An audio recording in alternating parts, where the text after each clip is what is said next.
Deus, livro do profeta Isaías 53.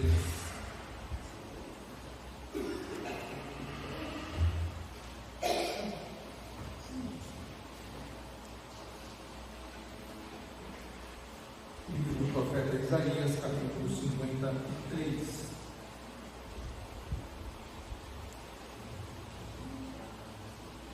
Vamos ler os 13 versículos deste capítulo. Diz assim a palavra inspirada e inerrante do nosso Deus. Recebamos com fé essa palavra. Quem creu em nossa pregação? E a quem foi revelado o braço do Senhor?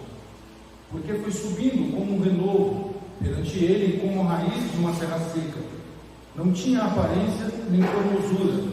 Olhamos, mas nenhuma beleza havia que nos agradasse. Era desprezado e o mais rejeitado entre os homens, homem de dores, e que sabe o que é padecer. E como um de quem os homens escondem o rosto, era desprezado, e dele não fizemos caso.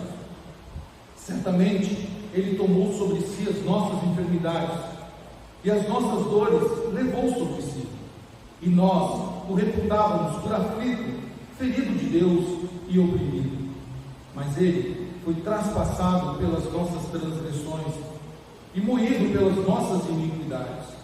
O castigo que nos traz a paz estava sobre ele, e pelas suas pisaduras fomos sarados.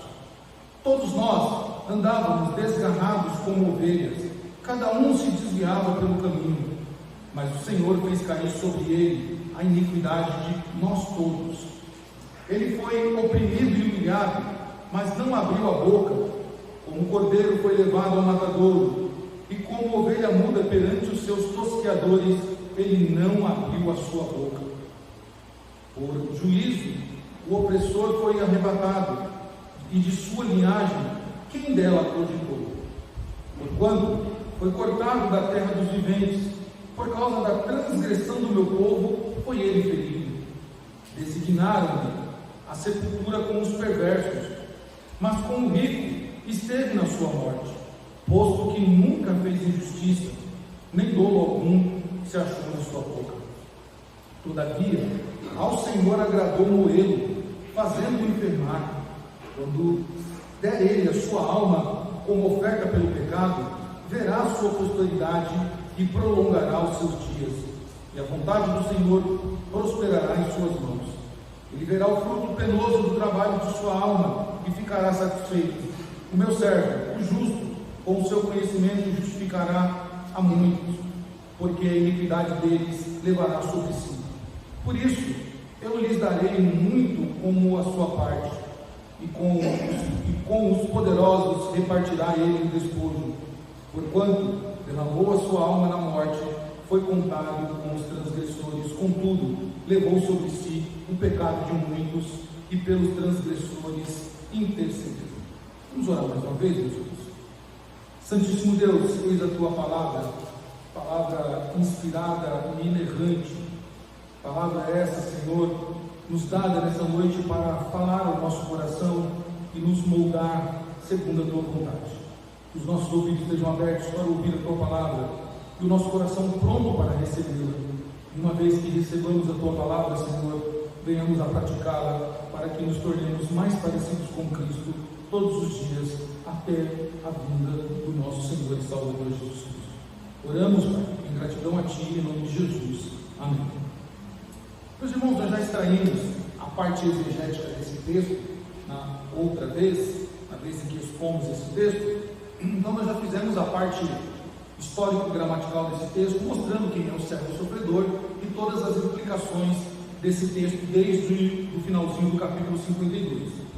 Mas quando olhamos para este texto, então, nós vimos que o que Isaías está profetizando aqui 700 anos antes de Cristo se enquadra e se aplica perfeitamente em Jesus, e ninguém discorda disso, obviamente, porque tudo o que Isaías está profetizando aqui se concretizou na vida de Jesus Cristo.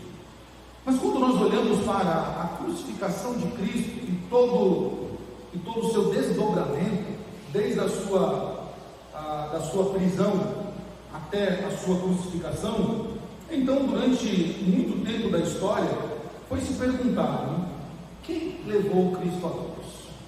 Quem de fato matou Jesus? Alguns colocavam, e essa pergunta foi ressoando séculos após séculos: quem foi o responsável pela morte de Jesus na cruz? Quem foi o responsável?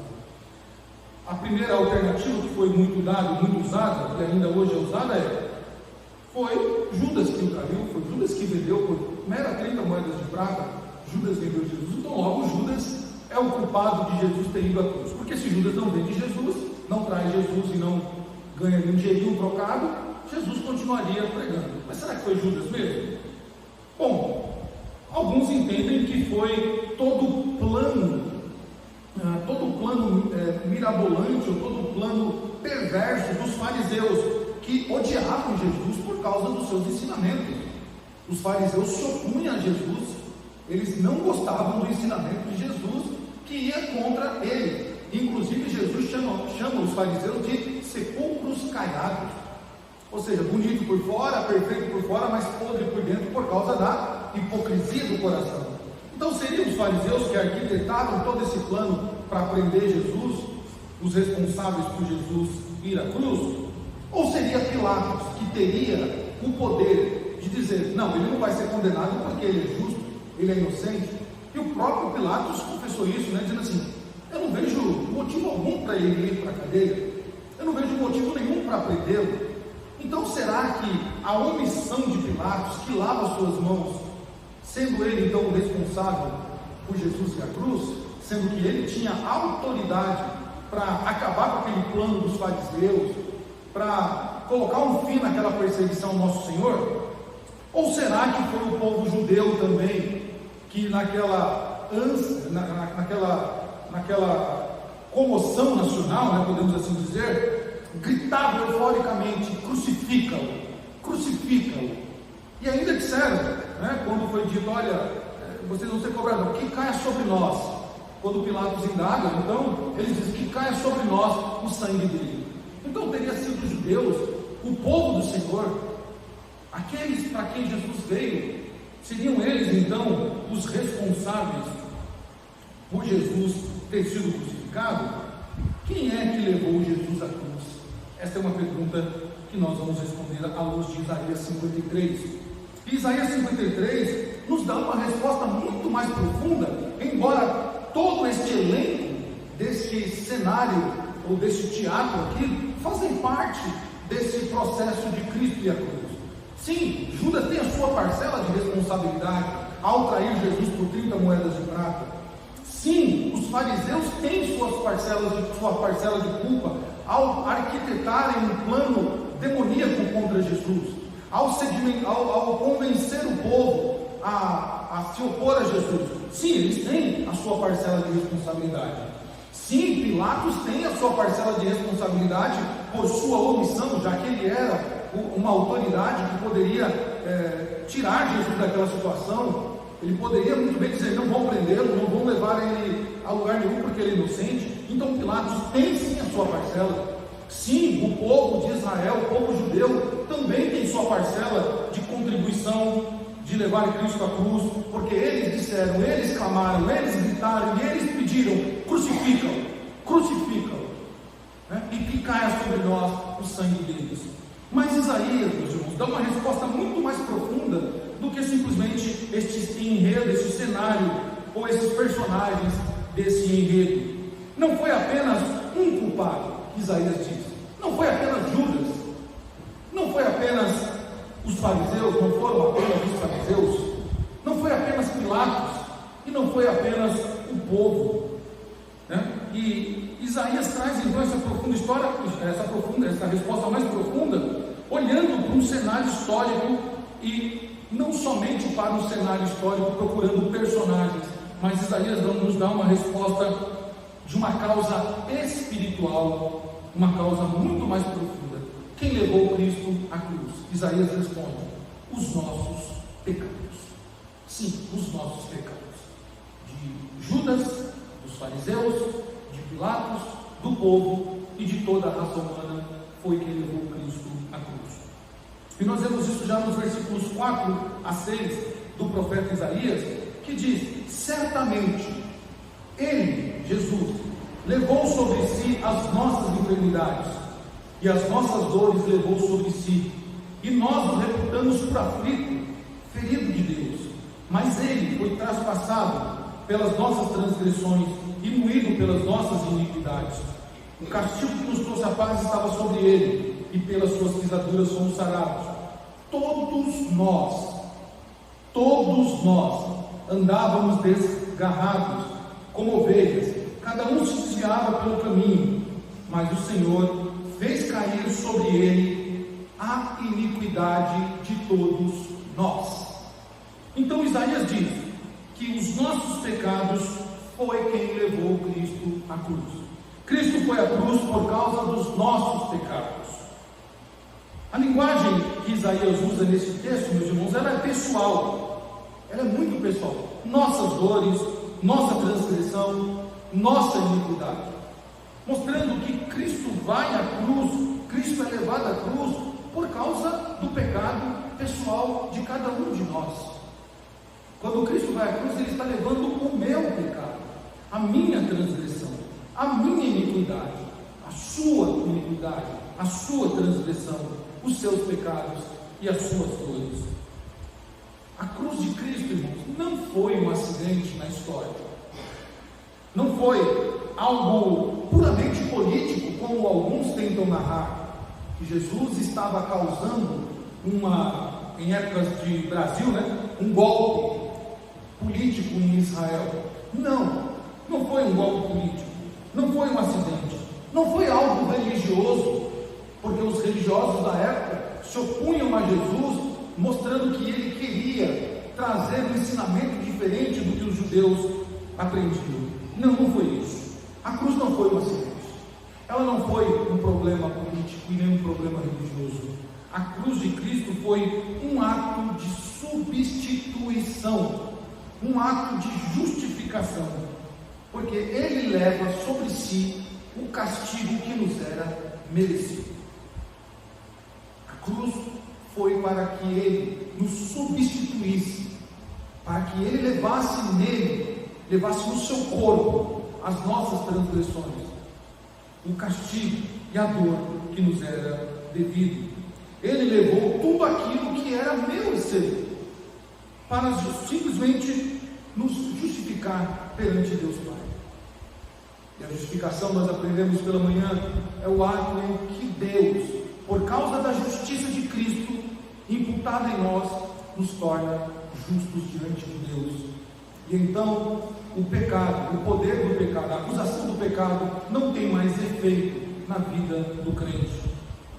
Meus irmãos, com isso nós devemos enxergar a cruz não apenas como um evento distante, algo que aconteceu lá no passado sem nenhum efeito no presente. Não devemos enxergar a cruz como um evento distante, mas como algo que envolve a mim e você diretamente.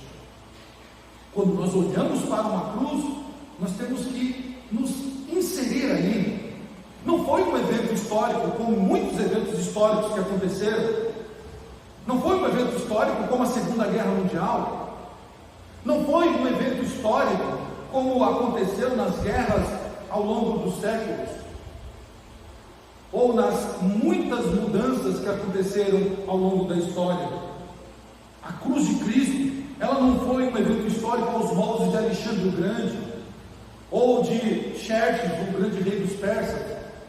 Não foi um evento como o da Babilônia, ou do grande Egito com os seus faraós. Não, a cruz de Cristo, ela é algo que envolve a mim e você diretamente. Quando olhamos para a cruz, nós precisamos entender que algo aconteceu ali, e foi algo esplêndido para nos resgatar, para nos reconciliar com Deus. Mas aquela cruz, além disso, ela nos representa o castigo que um homem levou sobre si por amor aos eleitos de Deus. Então ela não pode ser algo histórico. histórico, algo distante de nós. Não pode. Diferentemente, meus irmãos, de outros que veneram um objeto, a cruz como um objeto, nós olhamos para a cruz muito mais do que isso. Ela não é um objeto que deva ser venerado. A cruz é algo que me remete a uma história de amor. Quando nós olhamos para a cruz, nós olhamos para Cristo e o que Ele fez naquela cruz. Porque Cristo foi levado à cruz por causa dos nossos pecados, dos nossos muitos pecados. Mas Isaías ainda continua nos ajudando a entender que Cristo foi à cruz pelos nossos pecados, mas também Cristo foi à cruz por vontade do Pai. Versículo 10, nos acompanhem por favor na leitura. Versículo 10 diz assim: todavia ao Senhor agradou-o ele, fazendo-o enfermar.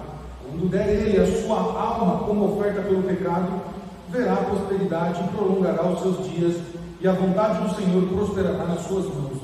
Todavia ao Senhor agradou-o ele. Cristo foi à cruz porque foi vontade de Deus. Foi vontade de Deus. Além de ir à cruz pelos nossos pecados, para nos justificar, nos substituir naquela cruz, Ele também vai à cruz por causa da vontade de Deus Pai. Quando nós falamos isso, meus irmãos, isso não significa que esta vontade de Deus é um prazer sádico. Deus, então, leva o seu filho à cruz por prazer sádico. Não é por sadismo, mas para um plano de redenção. Deus tinha um plano de redenção para o homem, mesmo antes da fundação do mundo. Deus traçou um plano, e dentro desse plano estava a redenção do ser humano, que precisaria ser por derramamento de sangue. Então Deus deu o seu filho, Deus entregou o seu filho, não por ódio, não por vingança, não por outro sentimento ruim, mas João 3,16 diz que Deus amou o mundo de tal maneira essa como João narra nos versículos anteriores. Alguns colocam intensidade neste tal, tal maneira então significaria uma intensidade.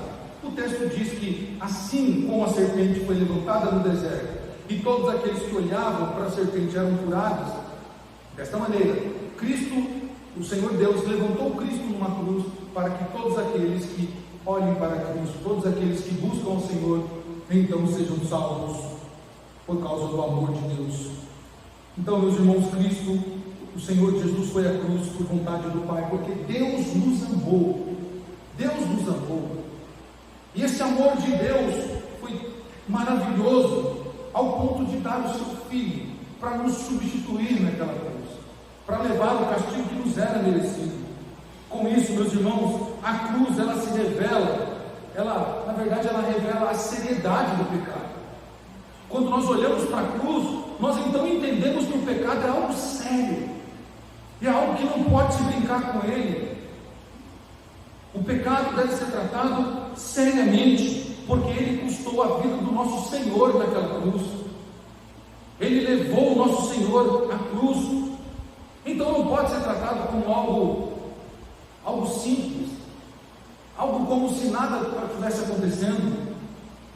O pecado, a cruz revela o pecado como algo sério. Mas também, meus irmãos, a cruz, ela fala da profundidade do amor de Deus.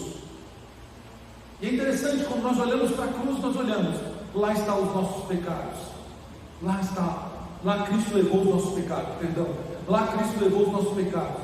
Mas também quando nós olhamos para a cruz, nós vemos o grande e sublime amor de Deus por nós. O amor de Deus em dar o seu Filho amado Jesus Cristo para levar os nossos pecados e nos justificar. Deus fez o que era necessário para nos resgatar. Isaías diz que nós andávamos como ovelhas, cada um andava por um caminho desgarrado, ovelhas desgarradas, ovelhas sem caminhos. Mas Deus traçou um plano para nos resgatar, para nos tirar do lamaçal do pecado e nos reconciliar com o Pai. Por isso, meus irmãos, a cruz de Cristo, ela revela isso. Pecado deve ser tratado seriamente. E ao olhar para ela, eu olho o grande e sublime amor de Deus, nosso Pai, que fez tudo para nos resgatar. Isaías ainda complementa, dizendo que, além de Cristo ir à cruz pelos nossos pecados e pela vontade de Deus Pai, também Cristo foi à cruz por amor voluntário, ou seja, por vontade própria ele foi à cruz. Versículos 7 a 9 de Isaías 53, diz assim a palavra do Senhor, versículos 7 a 9: Ele foi oprimido e humilhado, mas não abriu a boca, como um cordeiro foi levado ao matadouro, e como ovelha muda perante os seus tosqueadores, ele não abriu a boca. Por juízo o opressor foi arrebatado, e de sua linhagem quem dela o codificou? Porquanto foi cortado da terra dos viventes, por causa da transgressão do meu povo foi ele ferido. Designaram-lhe a sepultura com os perversos, mas com o rico esteve na sua morte, posto que nunca fez injustiça, nem dolo algum achou em sua boca. Como um cordeiro foi levado ao matadouro. Ele então se deixou levar à cruz. Nos evangelhos, os evangelistas narram, João 10, por exemplo, narra Jesus dizendo: ninguém tira a minha vida, eu a dou por mim mesmo. Então Jesus se deu à cruz, Jesus se deixou levar à cruz, e como um cordeiro mudo, ele caminhou até aquela cruz, levando os nossos pecados, levando as nossas transgressões, suportando a dor que nos era merecida, se humilhando em nosso lugar, sendo maltratado em nosso lugar, sendo zombado em nosso lugar, sendo ridicularizado em nosso lugar, levando tudo aquilo que nos era merecido. Ninguém o forçou. Ele poderia, como sendo Deus, ele poderia, em uma palavra, acabar com todo aquele sofrimento. Mas Paulo diz que ele foi obediente a Deus Pai, e obediente até a morte, e morte de cruz. No seu ápice do sofrimento, no Getsemane, em oração ele diz: Pai, se possível, passe de mim este cálice.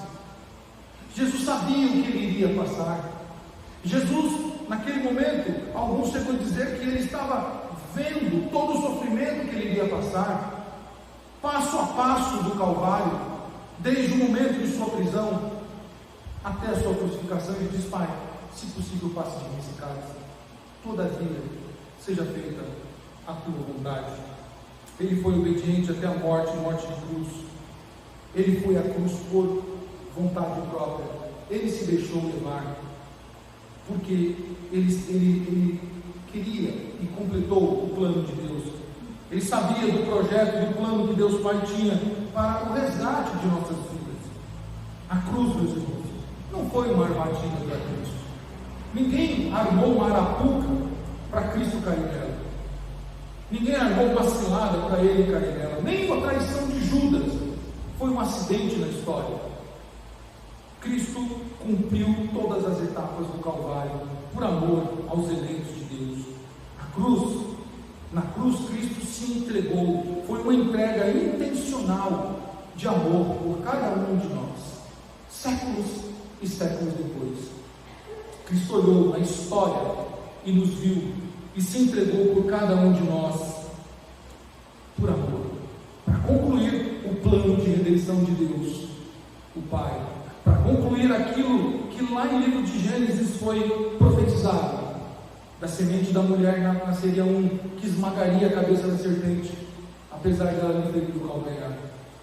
O Senhor Deus planejou um resgate da humanidade, que caída em Adão estaria lá caída e permaneceria por toda a eternidade. Mas Ele nos amou, diz Paulo numa bela canção. Ele nos amou quando nós ainda estávamos em trevas e nos tirou das trevas para a sua maravilhosa luz. Portanto, meus irmãos, quem levou Cristo à cruz?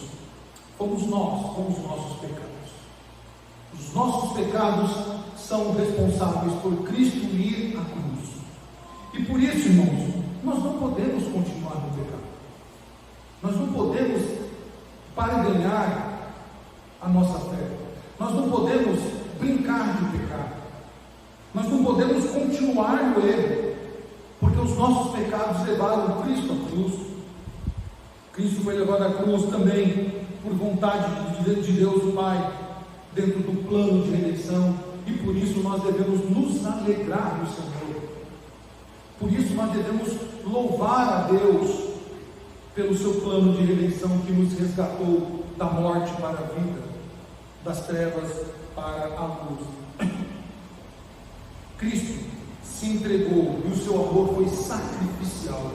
Por isso devemos cultuá-lo, adorá-lo, reverenciá-lo, porque ele se entregou como o maior ato de amor que esse mundo viu. Ele se entregou à cruz por causa dos nossos pecados. Por isso, meus irmãos, a cruz ela tem dois olhares que eu e você devemos ter. Ao mesmo tempo que a cruz nos acusa dizendo: foi por causa de você que ele está naquela cruz, que ele ficou naquela cruz, que ele foi àquela cruz, foi por sua causa que ele foi levado à cruz. A cruz, ao mesmo tempo que ela nos acusa, ela também nos convida. Nos convida ao quê? Nos convida a desfrutar desse amor, a viver esse amor. Esse amor tão maravilhoso que nos redimiu e nos reconciliou com o Pai. Se na acusação, ao olhar para a cruz, ela diz que nós somos culpados, mas também há um grito que nós devemos olhar quando olhamos para a cruz, ou devemos ouvir quando olhamos para a cruz.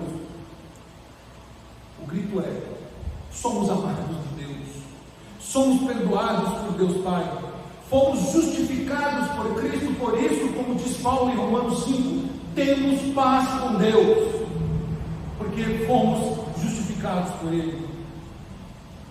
Meus irmãos, este conhecimento não deve ficar só no campo do conhecimento, mas nós precisamos responder este ato de amor de Cristo com o quê? Com fé, arrependimento e entrega ao nosso Senhor, que tanto fez por nós e que se entregou à cruz para nos redimir e nos justificar. Quando olhamos para a cruz, nós devemos olhar para cada um de nós. É como se fosse um espelho que fosse colocado na nossa frente. E ao olhar para aquela cruz, nós nos olhávamos todos despedaçados, quebrados, sem nenhuma esperança. Mas Deus olhou e nos amou, e por causa do grande amor que nos amou, então Ele enviou o seu Filho para nos resgatar, para nos purificar, para nos dar vida e juntar esses cacos quebrados e nos dar vida para viver e o glorificar. A cruz, meus irmãos, este olhar para a cruz deve ser um olhar com fé. Nós devemos crer que a cruz ela não foi um acidente, mas ela foi um plano de Deus. Devemos crer na obra de Cristo na cruz, que aquela obra foi completa, com efeitos futuros. Lá na cruz Ele nos justificou, lá na cruz Ele nos salvou, Ele nos redimiu, e Ele completou todas as etapas que Deus Pai requisitou. Este olhar para a cruz deve ser um olhar de arrependimento pelos nossos pecados cometidos contra Ele, e devemos nos arrepender dos nossos pecados, seja qual for o pecado, seja qual for o tamanho dele, a proporção dele. Esta noite é noite de arrependimento. A cruz nos convida nesta noite para nos arrependermos dos nossos pecados. E o arrependimento é deixar o pecado. Deixar o pecado. Por quê? Porque se continuarmos pecando contra Deus, o nosso Senhor, nós estamos desfazendo, ou não estamos dando a mínima para o que Ele fez naquela cruz. Se persistirmos no pecado, então nós dizemos: eu não estou nem aí pelo que aconteceu na cruz, eu não quero nem saber quem morreu naquela cruz. Se nós nos insistirmos em ter uma vida de pecado, é porque nós não damos a mínima para o que aconteceu com Cristo naquela cruz. Mas se amamos a Ele, e se temos fé que a obra dele foi completa, então o arrependimento ele é já, agora e genuíno. E então deixamos tudo de lado, ainda que isso nos custe um alto preço, ainda que deixar o pecado custe de nós um alto preço. Mas saibamos que o preço pelo perdão, que o preço pela nossa salvação foi muito maior do que qualquer coisa que nós possamos fazer nesta terra. E por fim, meus irmãos, olhando para a cruz, precisamos ter uma entrega totalmente a Ele. Nos entregar a ponto de dizer: Senhor, já não vivo mais eu, Cristo vive em mim. Cristo vive em mim. E quando nós chegarmos então a este olhar, meus irmãos, olhar de fé, de arrependimento, de entrega, então realmente a nossa vida será diferente. A nossa vida será uma vida que glorifica a Deus. E nós sempre vamos entender que a cruz não foi um acidente. A cruz foi algo real. E por nossa causa, Cristo foi a cruz. Por um ato de amor e uma entrega do Filho, completando aquela obra da cruz do Calvário. Diante disso, então só temos uma coisa a fazer: é dizer nessa noite para o nosso Senhor se estamos dispostos a viver por Ele e para Ele. Ao olhar para a cruz, devemos responder essa questão, ou devemos afirmar isso, melhor dizendo: Senhor, estamos dispostos a viver para o Senhor e pelo Senhor. Hoje é a noite, meus irmãos, de reconhecer e a gente se arrepender e se render àquele que tudo fez por nós, aquele que se entregou na cruz por amor a cada um de nós. E nessa noite Ele nos convida a viver, a usufruir dos benefícios que Ele conquistou na cruz e nos deu: vida e vida com abundância. Convido nossos irmãos do grupo de louvor a nos conduzirem em louvor. Enquanto nossos irmãos cantam este hino, olhando para a cruz, olham para a cruz, o quebrantado, nós devemos refletir sobre o que Cristo fez na cruz. Devemos refletir se a nossa vida hoje, se as nossas atitudes hoje, elas condizem com o que Cristo fez naquela cruz, por cada um